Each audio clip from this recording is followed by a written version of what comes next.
আমরা কি আসলে যখন কোনো কিছু শুনি জানার জন্য শুনি, না আসলে জবাব দেওয়ার জন্য শুনি?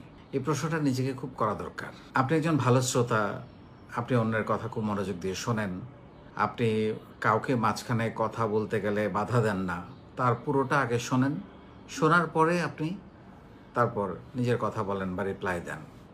এটা কিন্তু একটা সফট স্কিলস, লিসেনিং, মনোযোগ দিয়ে গভীরভাবে অন্যের কথা শোনা। এটা এক ধরনের রেসপেক্ট, আরেকজনকে অ্যাটেনশন দেয়া, এটা তাকে সম্মান দেয়া।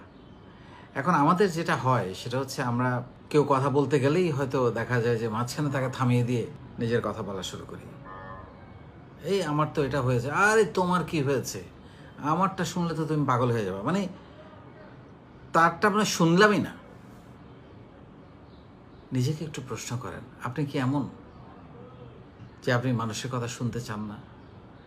আপনি যদি মনোযোগ দিয়ে কারো কথা না শোনেন বা কাউকে কথার মাঝখানে থামিয়ে দেন, সে খুবই বিরক্ত হবে,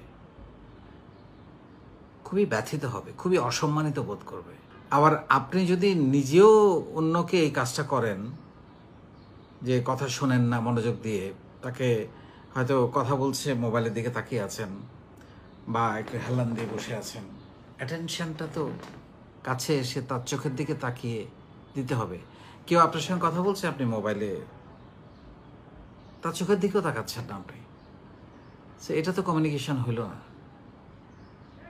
এটা ওয়ান ওয়ে হয়ে গেল। সে বলছে, আপনি শুনছেন না, আসলে আপনি অন্য কিছুতে ব্যস্ত।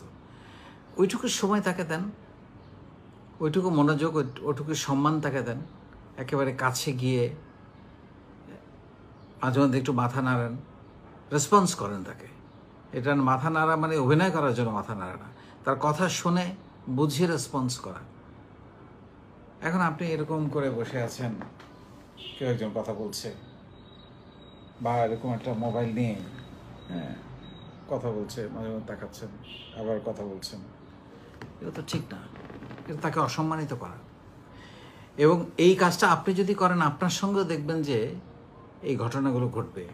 সে যখন আপনি যখন কথা বলবেন, সেও একই কাজ করবে, কারণ সে আপনার থেকে এটা দেখেছে বা এইভাবেই বেশিরভাগ মানুষ করে।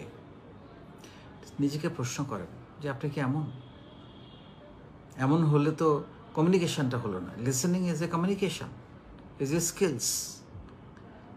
ভালো শ্রোতা হওয়াটা একটা স্কিলস।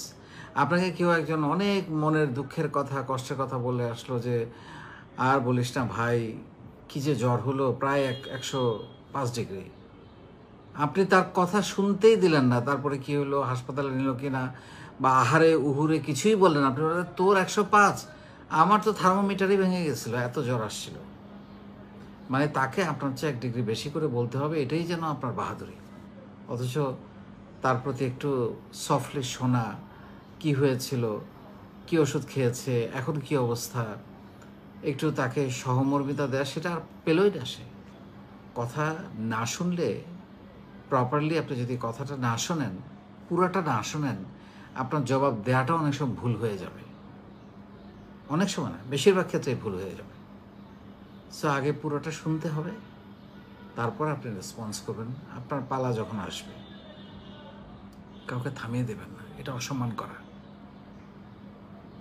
এইটা করে আপনি সাধারণ থাকবেন। আপনাকে যদি অসাধারণ হতে হয়, আপনাকে শোনার লিসেনিং স্কিলসটা জানতে হবে, শিখতে হবে।